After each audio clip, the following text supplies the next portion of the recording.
बाब 4। जब वो लोगों से ये कह रहे थे तो काहिन और हैकल का सरदार और सदूकी उन पर चढ़ आए, क्योंकि सख्त रंजीदा हुए कि वो लोगों को तालीम देते और यीशु की नजीर देकर मुर्दों के जी उठने की मुनादी करते थे। और उन्होंने उनको पकड़कर दूसरे दिन तक हवालात में रखा, क्योंकि शाम हो गई थी। मगर कलाम के सुनने वालों में से बहुतेरे ईमान लाए, यहाँ तक कि मर्दों की तादाद 5000 के करीब हो गई। दूसरे दिन यूं हुआ कि उनके सरदार और बुजुर्ग और फकी और सरदार काहिन हन्ना और काइफा और यूहन्ना और अस्कंदर और जितने सरदार काहिन के घराने के थे यरूशलेम में जमा हुए, और उनको बीच में खड़ा करके पूछने लगे कि तुमने ये काम किस कुदरत और किस नाम से किया।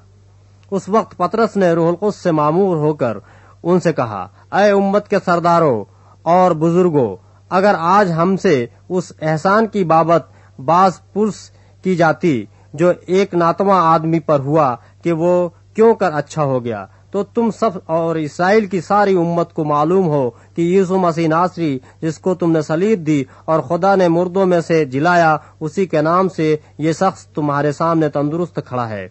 ये वही पत्थर है जिसे तुम मेमारों ने हकीर जाना और वो कोने के सिरे का पत्थर हो गया, और किसी दूसरे के वसीले से निजात नहीं, क्योंकि आसमान के तले आदमियों को कोई दूसरा नाम नहीं बख्शा गया जिसके वसीले से हम निजात पा सकें।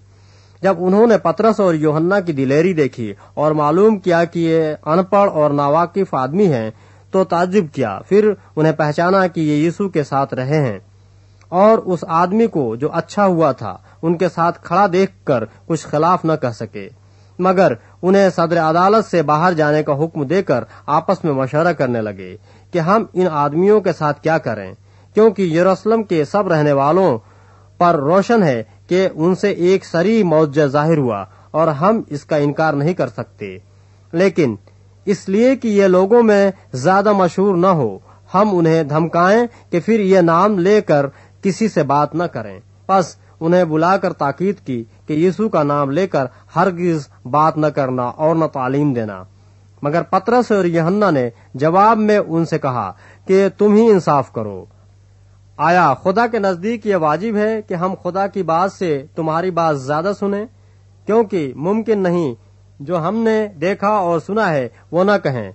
उन्होंने उनको और धमकाकर छोड़ दिया, क्योंकि लोगों के सबब से उनको सजा देने का कोई मौका न मिला, इसलिए कि सब लोग उस माजरे के सबब से खुदा की तमजीद करते थे, क्योंकि वो शख्स जिस पर ये शिफा देने का मौजज़ा हुआ था 40 बरस से ज्यादा का था।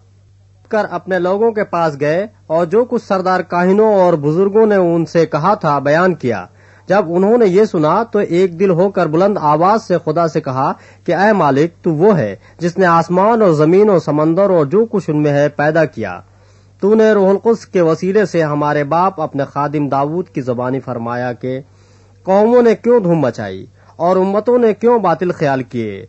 खुदाबंद और उसके मसीह की मुखालफत को जमीन के बादशाह उठ खड़े हुए और सरदार जमा हो गए, क्योंकि वाकई तेरे पाक खादिम यीशु के बरखलाफ, जिसे तूने मसीह कहा, हेरोदेस और पिंतुस पिलातुस गैर कौमों और इसराइलियों के साथ इसी शहर में जमा हुए, ताकि जो कुछ पहले से तेरी कुदरत और तेरी मसलहत से ठहर गया था वही अमल में लाएं।